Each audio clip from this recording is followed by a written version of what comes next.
Hello everyone, in this video I'm going to show you how to mark an invoice as paid in Square. So all you need to do is search for Square and then log into your account. Make sure you are logged into your account and then go to invoices and payments. You press on them and then press on invoices and then choose invoices again.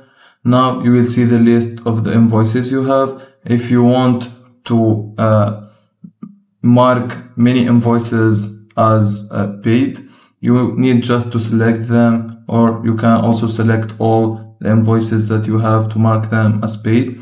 And then after selecting it, you press on bulk actions and then you press on mark as paid, and that's it.